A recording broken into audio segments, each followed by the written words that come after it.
Assalamualaikum warahmatullahi wabarakatuh. Selamat siang anak-anak. Lah, suaranya kok lemes. Ya, sebelum memulai pelajaran, alangkah baiknya kita absen dulu ya.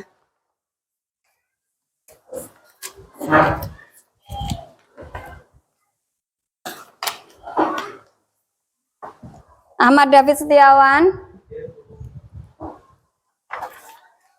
Aisyah Wardaniar, Arif Indra, Azuda Aji Cahyo. Oh, nggak berangkat. Kenapa Mas kok nggak berangkat? Nggak tahu. Yang dekat rumahnya siapa? Oh, libur. Loh, libur apa sakit? Sakit. Dia Istitika, Lukman Hakim, Najibur Rahman, Muhammad Iqbal, Muhammad Mauludin, Reviatul Marisa, Rizky Maulana, Ahmad Sabri, Devina, Dewi Wulandari, Layinatu Sifa, Mufidatul Ilmiah, Noviana Putri, Nuri Suraya, Ratna Artika Devi, Wulan Indasari, Duratul Hikmah, Naila Atika Rohmah, dan yang terakhir Lutfiani. Hadir semua ya, berarti yang nggak berangkat hanya Azuda. Ya, sebelum memulai pelajaran, kemarin kita telah mempelajari mengenai akulturasi budaya Hindu-Buddha di Indonesia. Banyak sekali akulturasinya, salah satu adalah seni bangunan. Seni bangunan yang bisa kita nikmati, yang bisa kita lihat ketika kalian berada di Menara Kudus, ya, itu adalah salah satu bangunan akulturasi yang masih hidup sampai saat ini, ya, di mana di situ ada kerajaan Islam di Kudus, tapi bangunannya masih bercorak Hindu Buddha. Gapurannya ya, ada yang sudah pernah ke sana? Sering mesti. Nah, sekarang kita akan mempelajari perkembangan kerajaan Islam di Indonesia. Sebelum memulai pelajaran, silakan buku tulisnya dibuka, LKS-nya dibuka. Sebelum memulai pelajaran, marilah kita baca basmalah secara bersama-sama.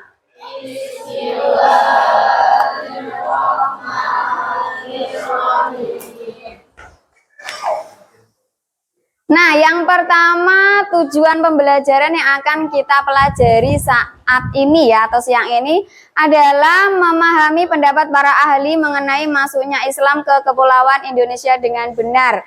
Para ahli itu banyak sekali, Cah.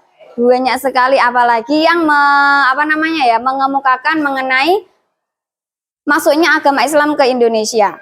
Jadi kalian kan sudah tahu sebelumnya Indonesia itu banyak yang beragama, banyak yang tidak beragama. Ya, ada animisme, ada dinamisme dan totemisme. Tapi setelah itu masuklah agama Hindu Buddha. Nah, habis itu baru agama Islam. Ya, jadi sebelum agama Islam itu sudah ada agama di Indonesia. Nah, yang kedua adalah menjelaskan bukti-bukti masuknya Islam ke Nusantara dengan benar. Jadi, kalau kita bicara tentang pendapat atau Islam itu masuknya gini-gini loh, gini-gini hari ini.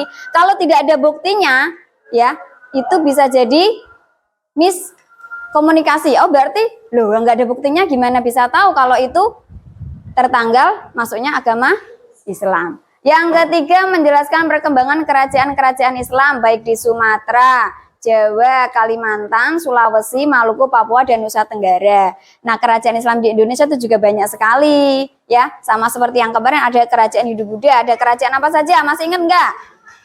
Salah satunya adalah kerajaan Kutai, kerajaan Mataram, kerajaan Sriwijaya. Nah, kalau kerajaan Islam juga banyak sekali. Nah, yang selanjutnya adalah memahami akulturasi dan budaya Islam dengan benar. Namun yang kita pelajari saat ini adalah yang poin pertama.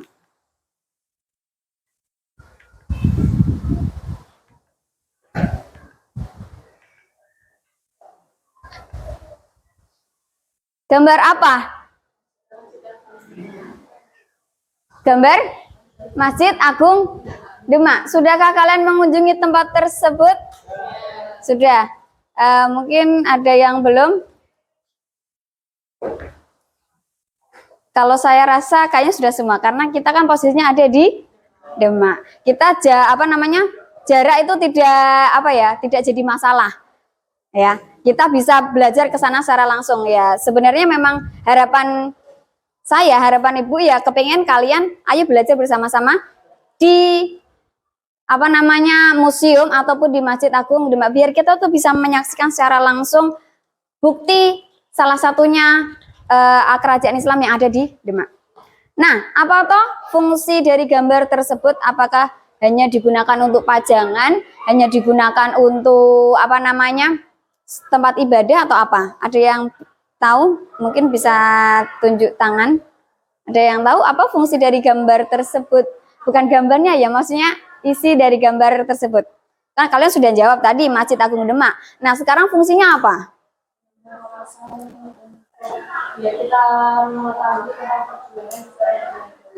Oke, selain itu,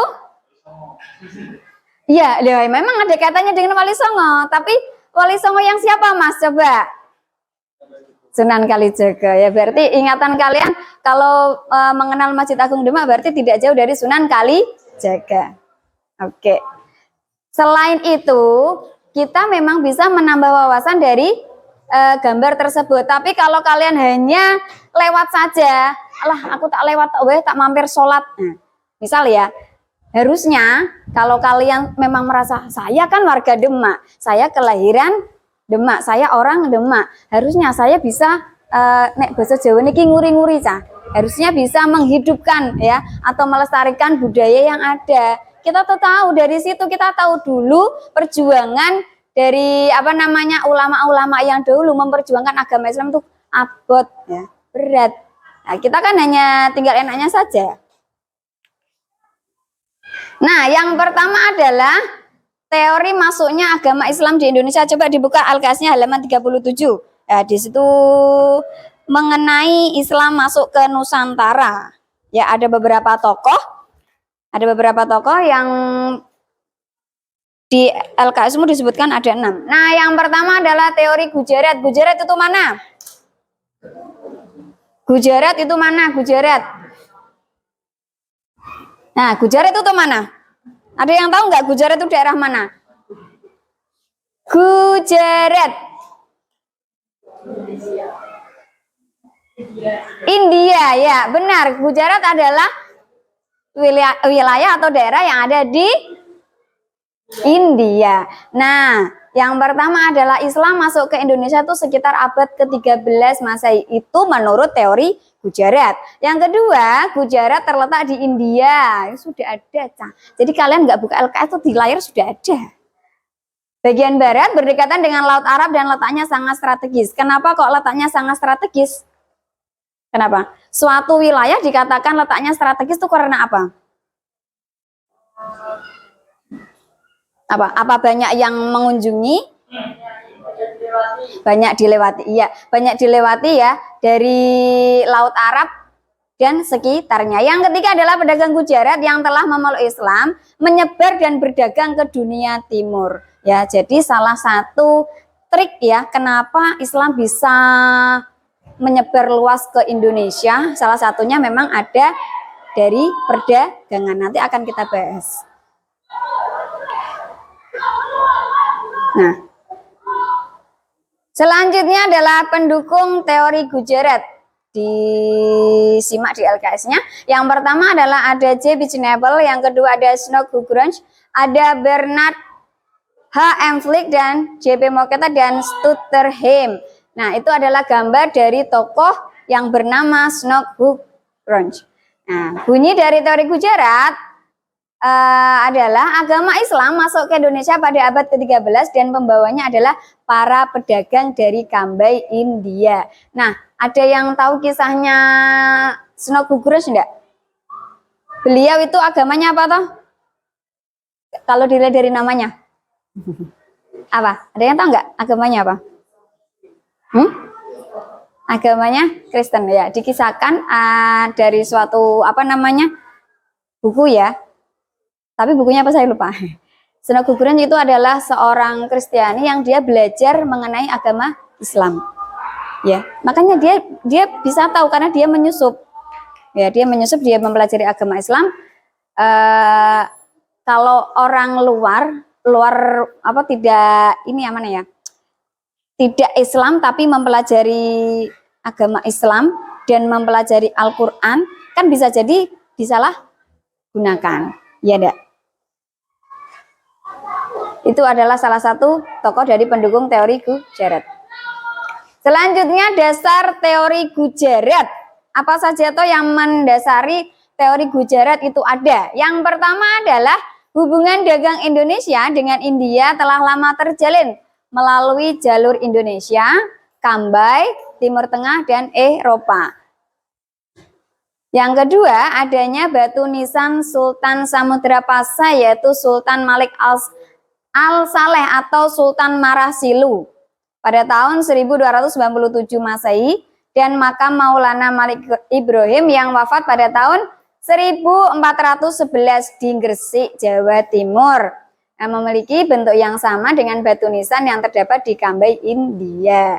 Nah, jadi dikisahkan bahwa kalau batu nisannya hampir sama dengan batu nisan yang ada di India dan tertanggalnya hampir sama, itu kan selisih ya, sama-sama abad ke-13.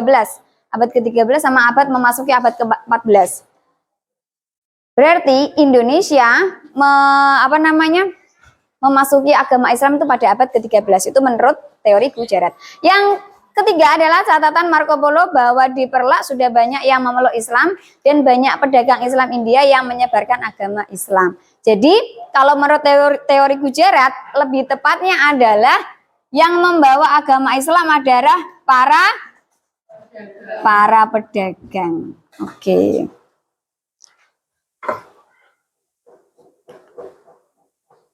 Nah, ini ada banyak sekali yang namanya teori itu pasti ada kekurangannya. Sama seperti kemarin kita mempelajari teori Hindu-Buddha, ya, ada teori Vaishya, ada teori Brahmana, teori Sudra, dan teori kesatria itu pasti ada banyak kekurangannya. Nah, yang pertama adalah tidak dijelaskan antara masuk dan berkembangnya Islam. Yang kedua, kerajaan Samudra Pasai menganut madhab Syafi'i, sedangkan Gujarat adalah penganut madhab Hanafi. Yang ketiga, ketika Islamisasi Samudra Pasai, Gujarat masih merupakan sebuah kerajaan Hindu. Baru 1 tahun kemudian Gujarat ditaklukkan oleh kekuasaan Muslim. Jadi memang kalau kita belajar mengenai India, India kan memang pusatnya agama Hindu sebenarnya ya. Kalau sebelum ini kita mempelajari kemarin kita mempelajari agama Hindu, itu kan memang dapatnya juga dari India karena memang India juga pusatnya agama Hindu. Selanjutnya teori Persia. Persia itu mana toh? Persia itu di mana? Persia juga disebut Iran. Daerah mana tuh berarti Iran? Iran masuk ke mana? Asia.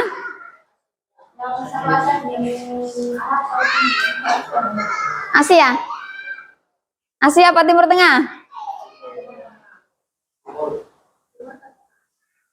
Asia apa Timur Tengah? Iran. Itu kan masuk mana toh? Nggak tahu. Sama seperti kalau kita kan Asia Tenggara ya. Kalau Indonesia, kalau Iran tuh sama dengan Irak. Mana? Iya, maksudnya kan satu daerah. Mana? Ayo yang laki-laki biasanya jago menghafal karena perlombaan sepak bola. Asia mana? Asia Timur, Jepang kalau Asia Timur.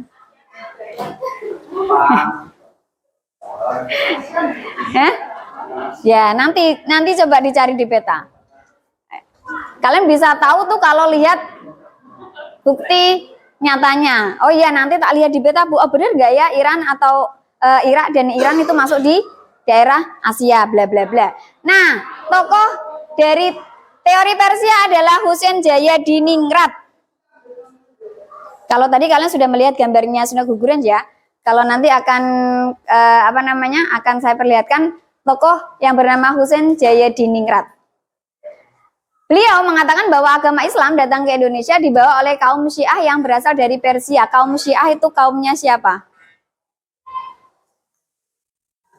Siapa Mas Udin? Kaum Syiah.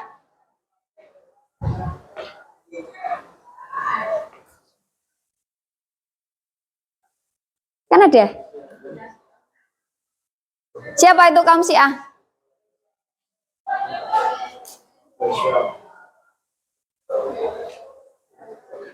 Siapa? Jadi kaum Syiah itu ada waktu masih ada pada waktu Nabi Muhammad ya, masih ada pada saat itu. Nah, tapi kalau kaum Syiah itu kayak lebih gini loh, Cah. Ada yang mengaitkan bahwa ajarannya itu menyimpang dengan ajaran Nabi Muhammad atau yang dimaksud dengan bid'ah. Ya. Nah, pada saat dinasti Abbasiyah memimpin, kaum Syiah itu kemudian melarikan diri ke Indonesia dan mengajarkan agama Islam. Nah, salah satu buktinya adalah peringatan 10 Muharram. Diperingati nggak di Indonesia? Ya, diperingati tanggal 10 Muharram ya. Selanjutnya ada juga bancaan bubur suro. Lah nek waya suro-suro biasanya kan ada yang itu ya nganterin tetangganya bancaan bubur. Yang ketiga, tabut, upacara tabut atau yang dilaksanakan di Sumatera Barat, tepatnya di Padang Pariaman dan di daerah Bengkulu. Nah, ini adalah tokoh yang bernama Husein Jayadiningrat. Ingat-ingat ya. Jadi beliau adalah Bapak Husein Jayadiningrat. Ini ejaan lama, Cah. Bacanya Husein Jayadiningrat yang mengemukakan teori Persia. Isinya apa toh? Agama Islam masuk ke Indonesia dengan dibawa oleh kaum Syiah yang berasal dari Persia. Selanjutnya, nah dasar dari teori Persia. Tadi hampir sama dengan yang tadi ya. Jadi adanya kesamaan antara budaya di Persia dengan budaya di masyarakat Indonesia. Ya Mas Iqbal ya, sama nggak budaya kita dengan budaya Persia? Sama apa beda? Sama apa beda? Sama apa beda? Lah tadi kan sudah diterangkan. Beda apa sama berarti? Ya berarti ada yang sama, meskipun perbedaannya banyak tapi ada yang sama. Salah satunya peringatan 10 Muharram. Yang kedua, kesamaan ajaran Sufi yang dianut Syekh Siti Jenar dengan Sufi dari Iran yaitu Al-Hallaj. Yang ketiga, penggunaan istilah bahasa Iran dengan sistem mengeja huruf Arab untuk tanda-tanda bunyi seperti fathah, kasroh, dhamma. Dan yang terakhir, adanya kesamaan seni kaligrafi Bahat pada batu-batu nisan. Oke, yuk semuanya berdiri dulu. Kita ice breaking sebentar. Saya lihat yang laki-laki pada ngantuk semua. Ya, berdiri semua.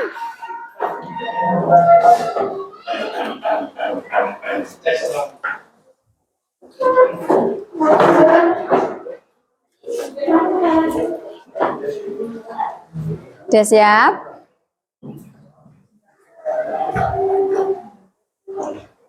Ketika saya bilang kanan, tangan kiri yang angkat. Ketika saya bilang tangan kiri, berarti tangan kanan yang angkat. Sudah siap semua? Tangan kiri.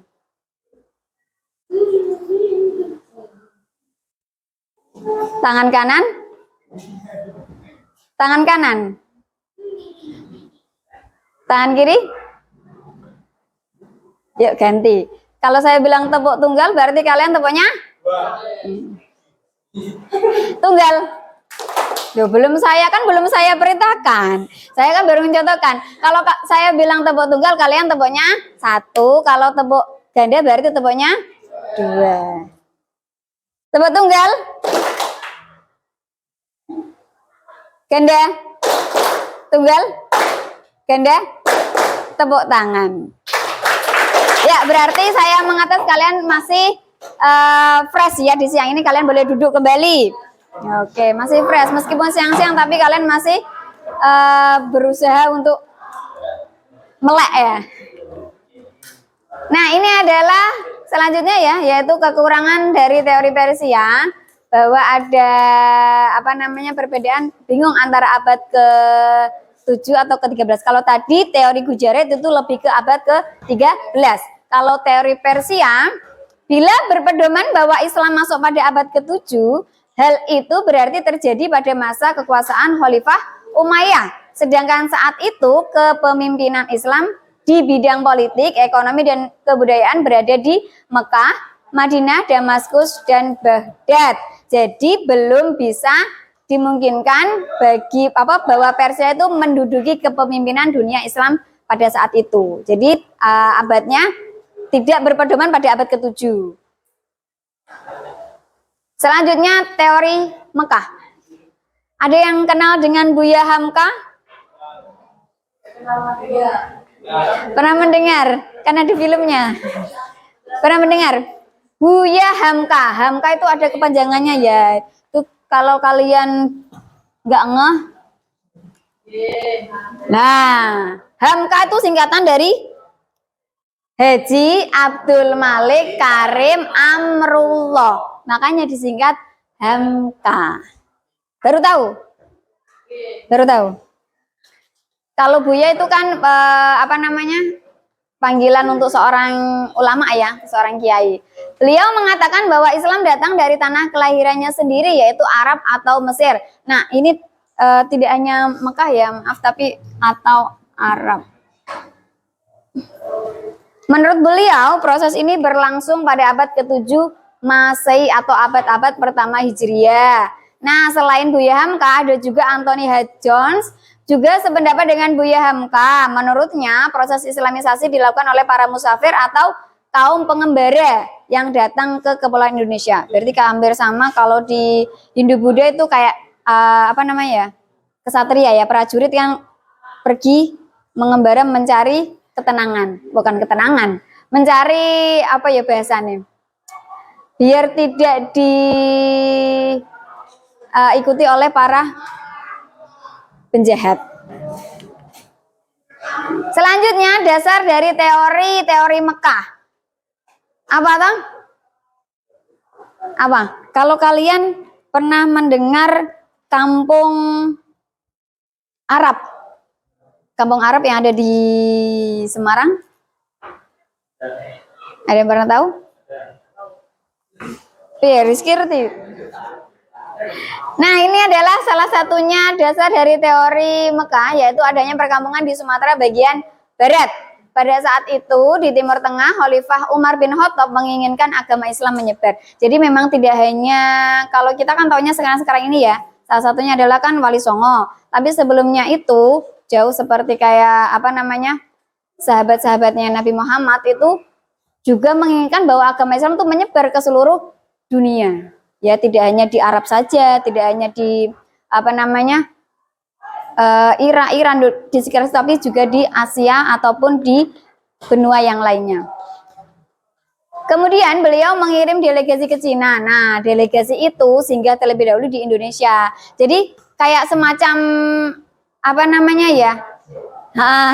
transit.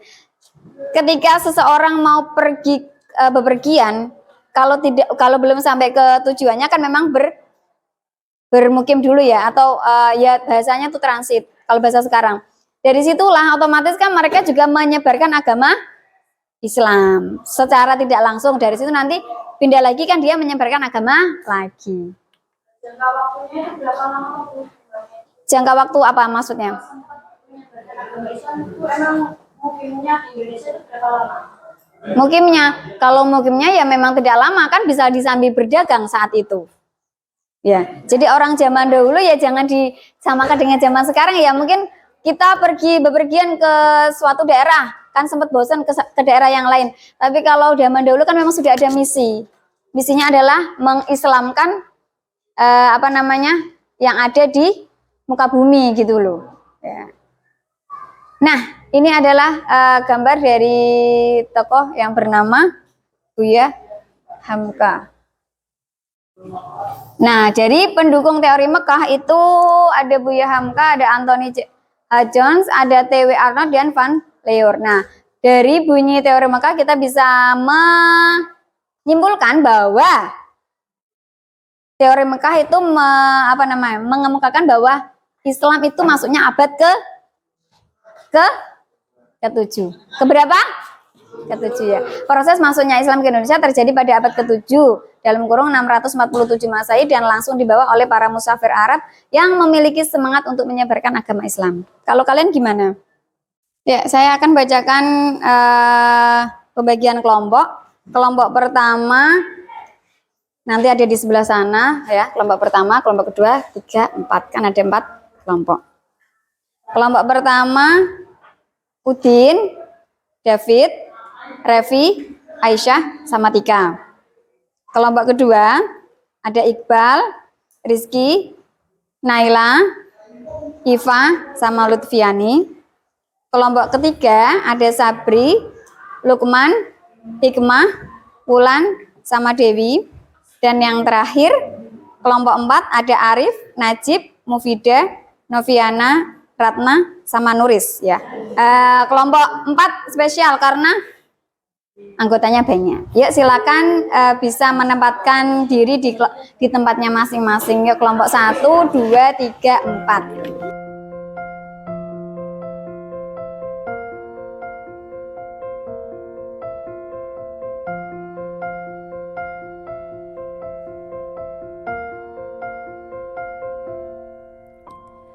Andaikan aku bisa melayang jauh berteman langit lepas, terkadang kita lupa dunia ini tak akan selamanya menunggu kita menaklukkan ragu, beranikan diri.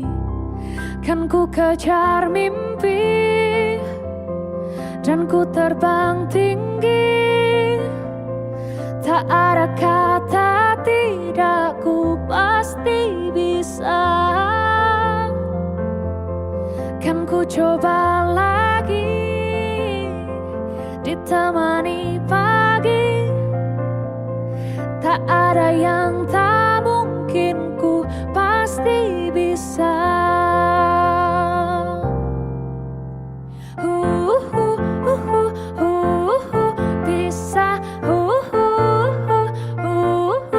Bisa, bisa, bisa. Terkadang kita lupa dunia ini tak akan selamanya menunggu kita menaklukkan ragu, beranikan diri. Kan ku kejar mimpi dan ku terbang tinggi, tak ada kata tidak, ku pasti bisa. Kan ku coba lagi. Silakan kelompok 1 membahas mengenai teori Bujaret yang isinya ada tokohnya siapa aja, bukti pendukungnya apa saja. Kok 2? Maaf. Bisa.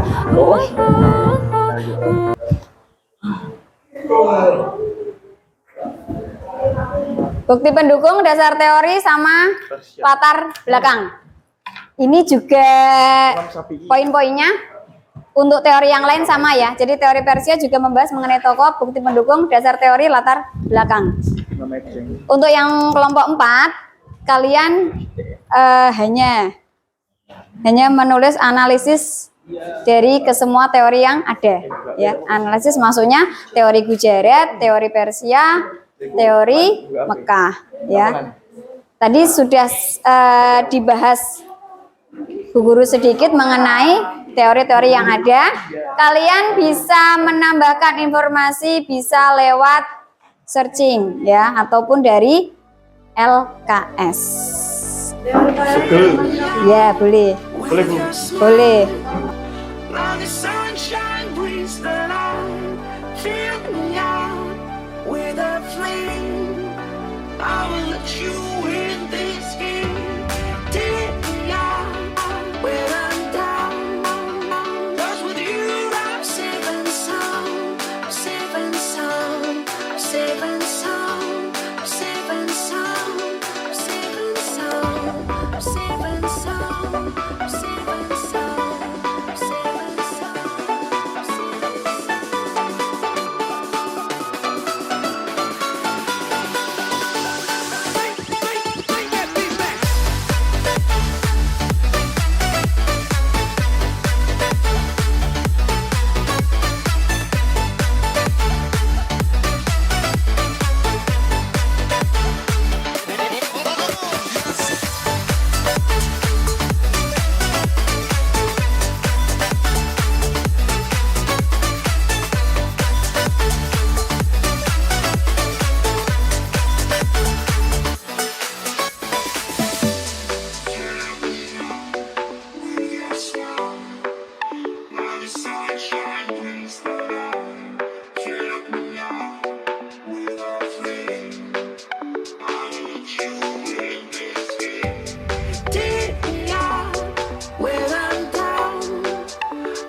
Arif sama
smile. Now the sunshine brings the light. Fill me out with a flame.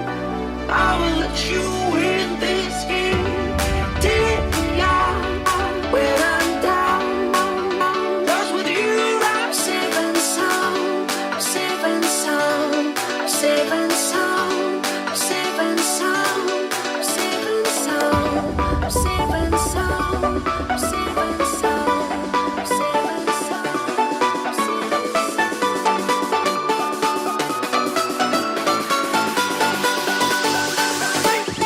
Bring that beat back.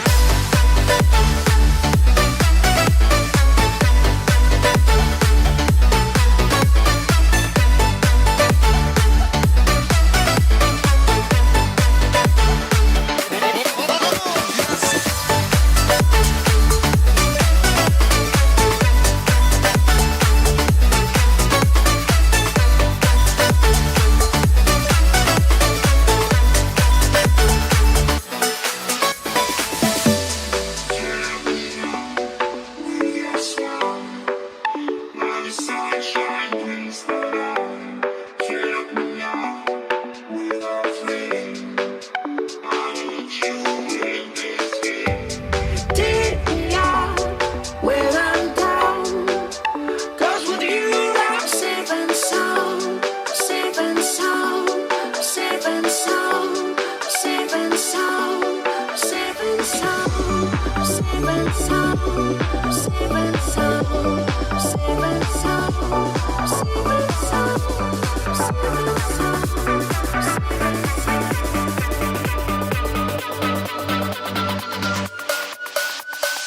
Bring that beat.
Warahmatullahi wabarakatuh. Waalaikumsalam warahmatullahi wabarakatuh. Kami dari kelompok 1 ingin menganalisis tentang teori Gujarat. Teori Gujarat yaitu Islam masuk ke Nusantara pada abad ke-13 Masehi dari pedagang India Muslim. Ya. Yang diurangkan dalam tokoh Pigeonapple dan Snow Who Grunge. Ya. Grunge. Itu bacaannya memang sulit ya. Yaitu dengan dari bukti pendukungnya yaitu batu nisan Sultan Malik Hasan As-Saleh di Pasai Sumatera Utara pada tanggal 1927. Ya. Yang kedua, batu nisan Syekh Maulana Malik Ibrahim di Gresik yang punya kesamaan dengan batu nisan di Cambay, Gujarat dan India. Yang ketiga, terdapat inskripsi tertua yang mendukung pendapat Burghardt bahwa hubungan antara Sumatera dan Gujarat sudah berlangsung lama. Oke. Dasar teorinya, pedagang Muslim telah menjadi pedagang perantara dalam perdagangan Timur Tengah dengan Nusantara di beberapa kota pelabuhan di India. Latar belakangnya yaitu beranggapan bahwa agama Islam dan kebudayaannya dibawa oleh para pedagang dari daerah Gujarat, India yang berlayar melewati Selat Malaka. Oke, sudah? Silakan bisa ditutup. Tutup Sekian dulu. dari kelompok 1. Assalamualaikum. Assalamualaikum warahmatullahi wabarakatuh. Oke, tetap diam di tempat ya. Waalaikumsalam warahmatullahi wabarakatuh. Ada pertanyaan dari kelompok 2, 3, 4 mengenai presentasi dari kelompok 1? Tidak ada. Oke, kalau tidak ada silakan kalian bisa duduk kembali. Ya, yang terakhir berarti kelompok. Assalamualaikum warahmatullahi wabarakatuh. Waalaikumsalam warahmatullahi wabarakatuh. Kami dari kelompok 2 ingin mempresentasikan sedikit tentang teori Persia. Teori Persia dibawakan oleh 2 tokoh, yaitu Umar Amin Hussein dan Hussein Jayadiningrat. Nah, untuk bukti pendukungnya sendiri yaitu Mas, ya, biar teman-temannya kelihatan. adanya peringatan 10 Muharram atau Asyura, biasanya ada di tanggal berapa, 1 atau 10 Asyura ada peringatan bubur suronan kalau di sini ya. Terus sebagai peringatan Syiah atas syahadatnya cucu Nabi Muhammad SAW, yaitu Husain bin Ali bin Abi Thalib. Nah, untuk dasar teorinya sendiri yaitu maraknya paham Syiah pada awal masuknya Islam ke Indonesia. Untuk latar belakangnya, teori ini tercetus karena pada awal masuknya Islam ke Indonesia di abad ke-13, ajaran yang marak saat itu adalah ajaran Syiah yang berasal dari Persia. Sudah? Sudah, sekian dari kami. Wassalamualaikum warahmatullahi wabarakatuh. Oke. Waalaikumsalam warahmatullahi wabarakatuh. Tetap di sini. Barangkali ada dari salah satu kelompok yang ingin menanyakan hasil dari presentasi kelompok 2 ya. Ada kelompok 4 ada pertanyaan? Tidak? Kelompok 3 ada pertanyaan? Tidak? Kelompok 1? Tidak. Berarti sudah ya. Kelompok 2 mempresentasikan mengenai teori Persia dan kebetulan kelompok yang lain tidak ada pertanyaan, silakan kalian bisa kembali ke tempat duduk kalian. Ya. Ya, kita tadi sudah mendengarkan hasil dari presentasi baik dari kelompok 1, 2, 3 sama 4 ya, membidangi dengan materi yang berbeda-beda. Tadi kelompok 1 membahas tentang apa tadi? Teori Gujarat ya, kelompok 2 mengenai teori Persia, kelompok 3 mengenai teori Arab atau Mekah, dan yang terakhir kelompok 4 mengenai analisis dari kesemua teori. Ya, saya berterima kasih atas partisipasinya kalian dalam membuat tugas kelompok. Ya, memang masih ada banyak kekurangan dari tiap-tiap kelompok ya, yang namanya tugas kelompok itu pasti, tapi saya sudah mengapresiasi untuk kalian semua. Selain itu, kita sudah mempelajari tadi mengenai beberapa teori. Mungkin minggu depan kita akan mempelajari mengenai saluran islamisasi atau lewat jalur mana saja toh Islam masuk ke Indonesia. Gitu ya. Untuk tugasnya minggu depan silakan dikumpulkan. Kok dikumpulkan sih? Minggu depan dikerjakan halaman 41 ya. LKS-nya bisa disimak. Halaman 41 ada asesmen formatif 1, ada 5 soal saja nanti bisa dikerjakan, dan minggu depan dikumpulkan, nanti kita akan bahas mengenai soal-soal tersebut dan kelanjutan dari saluran islamisasi yang ada di Indonesia. Saluran islamisasi atau berarti masuknya Islam itu lewat jalur mana saja, itu namanya saluran islamisasi. Marilah kita tutup pembelajaran siang hari ini dengan bacaan Alhamdulillah bersama-sama. Alhamdulillahirabbil alamin. Sekian dari saya. Assalamualaikum warahmatullahi wabarakatuh.